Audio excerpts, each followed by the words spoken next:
Hello? Whoa, what's going on here? Looks a little different. Welcome to Devlog 2 of my Emergent civilization.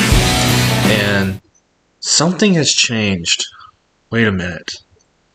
We have these little minimalist style textures. We have a player that can walk around. Wait a minute. This isn't like the first video at all. Well, actually, in some ways it is. See, we can still move around here. And if we zoom out, we have our procedural generation. This is a entire world. I made a big map.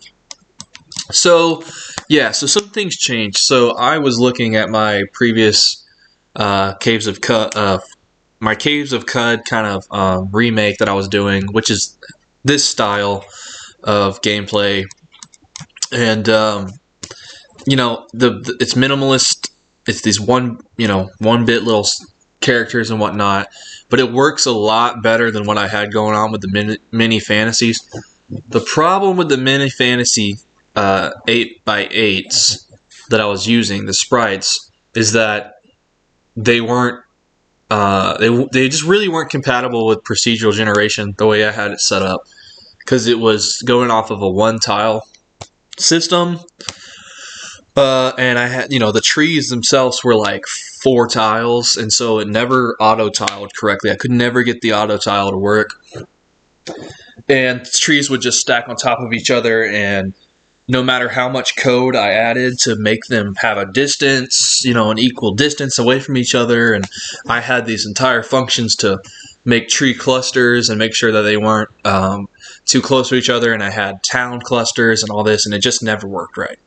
But I was like, let me test this out. I put it in here and it worked. It worked immediately. So now we have this world, and we also spawn in towns. I can have as many towns as I want in the world. So this is what is new. We have trees, we have towns, we have little cats as NPCs that are running around right now. We have a player character. And my idea for the game is becoming more solid. I want to have a emergent storytelling kind of thing. So I'm going to have every character and every entity, have different characteristics, different personality types, and those are and I'm just gonna kind of let the world play. When you're playing the game, it's just playing off of that, and it's sort of like, it's basically gonna be like adventure mode for Dwarf Fortress, and civilizations and whatnot are gonna clash and different things. I'm trying to figure it out still. I'm gonna have 2 modes. My main mode still, I would want to have it, you're able to do this kind of with the mouse and hover around and see different entities and stuff. So still fleshing out all the ideas, but we're going to keep pushing on. So yeah, we're going to stick with this 1-bit kind of style, and we have water, we have land, and I have way more different types of tiles. Right now it's just trees because I was testing out that, and it works great. So what else did I add? Well, for starters, I added a pause. So we can now pause with the space bar, and as you can see, that little cat is not moving anymore. There he goes. He's moving. It's unpaused. Little kitty paused. Okay. And the other feature we added was, and this is kind of messed up in full screen, so let me just go here. So it gives a description on the side here, and let's see. So we have info. This is a wild cat. The age is 10. It's energetic, and then we have a description of the cat. This is a black patchy pattern cat with amber eyes. It is quite aloof and has a bushy tail. So because you can't physically see it in the game, we're going to have a description system. And I've implemented the description system. Every cat is, because it's only cats right now. Every cat is unique in its description. Let's see, that's my player.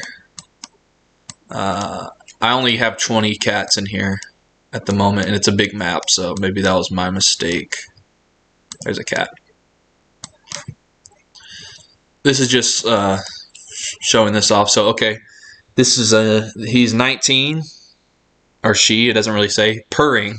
That's the. So I kind of have like a mood thing there. So the mood is it's purring, and then this is the tabby. Striped pattern cat with green eyes, quite curious, and has a scar over one eye. So you can see the description kind of follows the same pattern, and it's in my opinion, because I like you know, I want it to be as detailed, deep as possible. So to me, this is kind of shallow. It's a little shallow of a description. I actually want to have it go a lot deeper, and the descriptions actually play a role in this. It's not just strings being read out. I don't like that. So for now, though, that's what it is. And yeah, we have that, and that. So basically, day 2, we have updates on top of what we already did. We changed the style of the game. We've added trees, which we didn't have trees before. Trees. We have towns that could spawn in. We have a player character, which we're not entirely sure how that's going to play, but for now we can move him around, and you know, you're going to want to play in this world once you have it. So we have a description generator, and we have moods, personalities, information about the animals. So we have an information system. That's what we have for day 2. I think day 2 is pretty good, and it's actually, you know, the way I'm filming these, it's really, this is day 2 today. So all that was done on day 1, but I filmed day 1 in the morning, and I continued working on it throughout the day, and it's now morning again for day 2. So it's a little, you know, off, but so this is, you know, we're gonna call this day 2 progress. And yeah, you know, hey, the style changed, sue me, you know. And I want to say also, you know, I got 20 something views on my last video, and that wasn't within the first 3 hours, which I did not expect because I don't get any views. So this is pretty good. 20 views, and I got a comment. One person commented.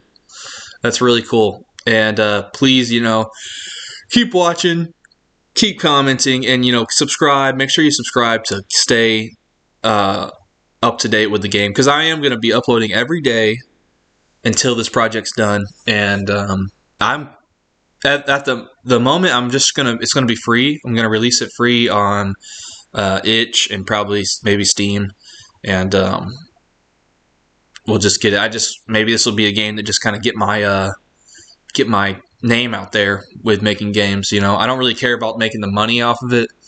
I just want to put it out there. You know, people have fun. So, okay, that's day 2, and hopefully day 3 we will have a lot more NPC characters running around, and I'm going to try to implement. I think my next goal is to start implementing sort of civilizations type stuff. So that's another thing I added that wasn't. You can't see it physically, but there's the map is divided into 4 quadrants, and they're regions. So that's going to affect the way like cultures play in this game. So, you know, if they're up here in the what is this, northwest, you know, region, they're gonna have a different culture than the people in the northeast, and you know, it's gonna be a whole thing. So yeah, I'm gonna work on that today. That's gonna be civilizations are gonna be the big thing next. And then after that we'll worry about fleshing out the world with different entities and whatnot, and what have you. So okay, thanks for watching, and you know, keep watching, keep checking in and subscribing, and I appreciate you guys. Appreciate all my 20 of you that watched it. It was really good. Really been a big motivational boost for me. So thank you.